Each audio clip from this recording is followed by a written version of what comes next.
Guys, நம்ம logical ரீசனிங்கில் number series பார்த்துட்ருக்கோம். Type 1 and 2 நம்ம ஆல்ரெடி பார்த்துட்டோம். வீடியோ பார்க்காதவங்க டிஸ்கிரிப்ஷனில் லிங்க் தர போய் பார்த்துக்கோங்க. அண்ட் டைப் 3 இந்த வீடியோவில் நம்ம பார்க்க போகிறோம்.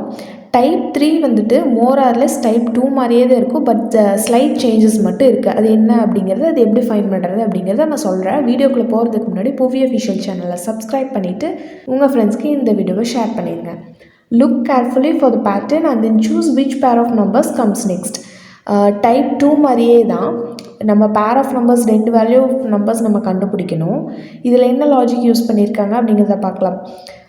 4, 7, 26, 10, 13, 20 and 16 இதுதான் கொஷின். 4 + 3 7. ஸோ 26 எப்படிங்கிறத ஃபைன் பண்ணுறதுக்கு முன்னாடி நம்ம அடுத்த வேல்யூஸை பார்க்கலாம். அடுத்த செட் ஆஃப் வேல்யூஸ் என்ன கொடுத்துருக்காங்க அப்படின்னு பார்க்கலாம். 7 + 3 10, 10 + 3 13 அண்ட் 20 அப்படிங்கிறத நம்ம அடுத்து என்ன காம்பினேஷன் யூஸ் பண்ணியிருக்காங்கன்னு பார்க்குறதுக்கு முன்னாடி அடுத்த வேல்யூ ஆஃப் நம்பர்ஸை பார்க்கலாம். 13 + 3 16, 16 + 3 19 அண்ட் அடுத்த வேல்யூ என்ன அப்படிங்கிறத நம்ம ஃபைன் பண்ணணும் இல்லையா.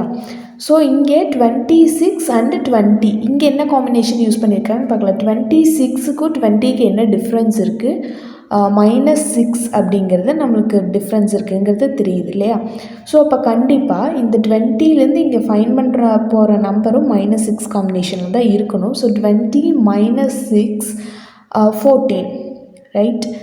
ஸோ 19 and 14, 19 and 14 அப்படிங்கிறது ஆன்சர். ஸோ ஆப்ஷனில் இருக்குது. So option E is correct. So இந்த செகண்ட் கொஷினுக்கு என்ன ஆன்சர் வரும் அப்படின்னு ஃபைண்ட் பண்ணிவிட்டு கமெண்ட் பண்ணிடுங்க. அண்ட் நம்பர் சீரீஸில் டைப் 4 வீடியோக்கு ஸ்டே டியூன்ட்.